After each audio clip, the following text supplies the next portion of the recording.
തളിപ്പറമ്പ് നാടുകാണിയിലെ നിർദ്ദിഷ്ട സൂ safari park യാഥാർത്ഥ്യത്തിലേക്ക്. Park സ്ഥാപിക്കുന്നതിനുള്ള നടപടിയുടെ ഭാഗമായി ക്യാമ്പ് ഓഫീസ് നിർമ്മിക്കാനും ചുറ്റുമതിൽ കെട്ടാനുമായി 4 കോടി രൂപ ബജറ്റിൽ പ്രഖ്യാപിച്ചു. നാടുകാണിയിൽ പ്ലാന്റേഷൻ കോർപ്പറേഷൻ സംസ്ഥാന മ്യൂസിയം മൃഗശാല വകുപ്പിന് കൈമാറിയ ഭൂമിയിലാണ് പാർക്ക് സ്ഥാപിക്കുന്നത്. സംസ്ഥാന പാതയോട് ചേർന്നുള്ള ഭാഗത്താവും ക്യാമ്പ് ഓഫീസ് നിർമ്മിക്കുക. കഴിഞ്ഞ ബജറ്റിൽ എം.വി. ഗോവിന്ദൻ എം.എൽ.എ. മുഖേന പദ്ധതിക്കായി വിശദമായ DPR തയ്യാറാക്കുന്നതിന് 2 കോടി രൂപ സർക്കാർ അനുവദിച്ചിരുന്നു. വിരമിച്ച IFS ഉദ്യോഗസ്ഥൻ ജെയിംസ് വർഗീസിന്റെ നേതൃത്വത്തിലുള്ള 4-അംഗ വിദഗ്ധ സമിതിയാണ് വിശദ പദ്ധതി രേഖ തയ്യാറാക്കുന്നത്. പ്രമുഖ സഞ്ചാരി Santhosh George Kulangara, chief wildlife warden Pramod G Krishnan, മൃഗശാല വകുപ്പ് ഡയറക്ടർ മഞ്ജുള ദേവി എന്നിവരാണ് സമിതിയിലെ മറ്റംഗങ്ങൾ.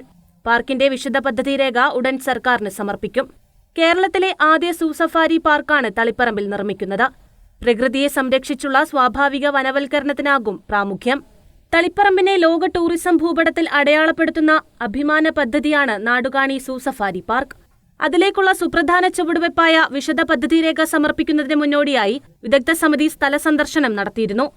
ലോകത്തിലെ മികച്ച വിനോദസഞ്ചാര കേന്ദ്രവും ജനങ്ങൾ തേടിവരുന്ന ഡെസ്റ്റിനേഷനും ലോകം കാണാൻ ആഗ്രഹിക്കുന്ന കേന്ദ്രവുമായി മാറാൻ പോവുകയാണ് തളിപ്പറമ്പ്. News bureau, Taliparamba.